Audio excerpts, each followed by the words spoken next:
Olha, Jair Bolsonaro é sem dúvida uma das figuras mais intrigantes da política brasileira recente. E para entender o fenômeno Bolsonaro, a gente precisa resolver um verdadeiro quebra-cabeça. E a grande pergunta é essa, né? Como é que pode um político ser ao mesmo tempo um dos mais populares e também um dos mais rejeitados do país? Parece contraditório, mas não é bem assim. Essa dualidade, na verdade, é o centro da força política dele. Então, para a gente decifrar esse enigma, vamos pensar numa balança. De um lado, a gente vai colocar tudo o que pesa contra ele, os motivos da alta rejeição. E do outro lado, o que sustenta essa popularidade toda. Quando a gente olha para os dois pratos dessa balança, aí sim, o cenário completo começa a fazer sentido. Bora começar então pelo lado da rejeição. E aqui não estamos falando de coisas abstratas, não. Os motivos são bem concretos, sabe? E tem raízes bem fundas no mandato e nas ações dele enquanto presidente. E o primeiro peso que a gente coloca nessa balança é pesado, 54%. É isso mesmo, essa é a porcentagem de brasileiros que desaprovou a gestão dele na pandemia de Covid-19. A forma como a crise foi conduzida, as críticas sobre o atraso na compra de vacinas, as falas polêmicas, tudo isso criou uma oposição muito forte, que está aí até hoje. Mas olha, não é só isso. Essa rejeição é alimentada por mais coisas. Tem o discurso mais radical, os ataques constantes a instituições como o STF, por exemplo, e, claro, tem toda a questão judicial que acabou deixando ele inelegível. Some a isso um certo cansaço geral com a polarização, que faz com que muita gente comece a procurar uma terceira via.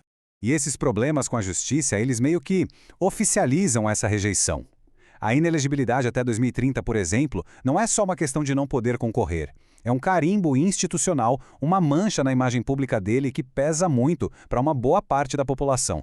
E olha só que interessante, o mesmo número de antes aparece de novo, 54%. De acordo com o Datafolha, é a fatia da população que é contra uma possível anistia para o ex-presidente. Isso é um sinal claro, né? Mostra que a rejeição não é algo do momento, mas sim uma posição bem firme sobre o futuro dele na justiça. Ok, a gente já viu o lado pesado da rejeição. Agora, vamos olhar para o outro prato da balança. Porque se a rejeição é tão grande assim, como é que se explica uma popularidade tão forte, tão resiliente? É aqui que a gente começa a entender os pilares que sustentam uma base de apoiadores que é, de fato, muito fiel. Essa base de apoio não é uma coisa só, homogênea. É, na verdade, uma união de pelo menos 3 grupos bem diferentes. A gente tem os evangélicos e conservadores, muito ligados às pautas de costumes e valores religiosos. Depois vem os liberais e o empresariado, que gostaram da agenda de menos Estado, menos burocracia. E talvez o mais importante, os eleitores que se sentem antissistema. Sabe, aqueles que estão cansados da política tradicional e viram nele uma chance de quebrar com tudo isso. Tá, mas como é que ele consegue manter essa turma toda unida? Bom, tem alguns pontos-chave. Primeiro, ele se tornou a grande voz da direita no Brasil. Não tem como negar. Segundo, o jeito que ele usa as redes sociais é muito eficaz. Ele fala direto com a base dele e consegue mobilizar essa galera. Terceiro, para quem o apoia, existe a percepção de um legado econômico bom, com o Auxílio Brasil e a Lei da Liberdade Econômica sempre sendo citados.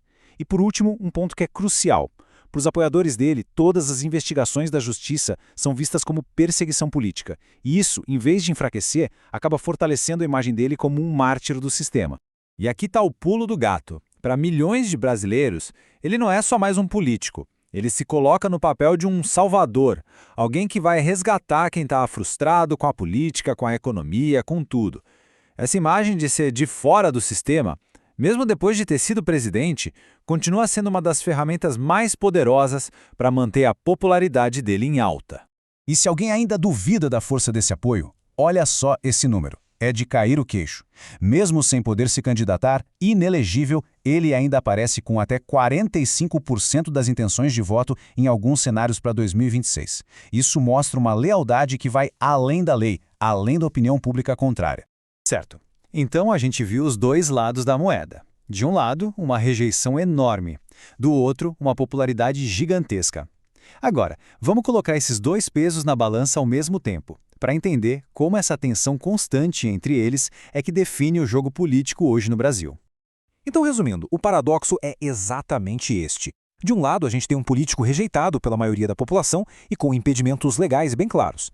E do outro lado, essa mesma figura é vista por milhões de pessoas como o grande líder da direita e como alguém que está sendo perseguido pelo sistema.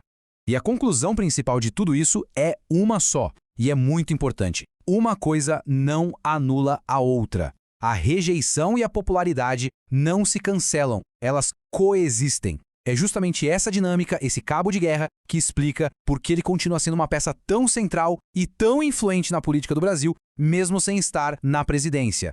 Isso tudo nos leva à pergunta que fica no ar. Com essas duas forças tão poderosas em um equilíbrio tão delicado, qual dos lados dessa balança vai pesar mais no final? Qual deles vai definir os próximos capítulos da nossa política?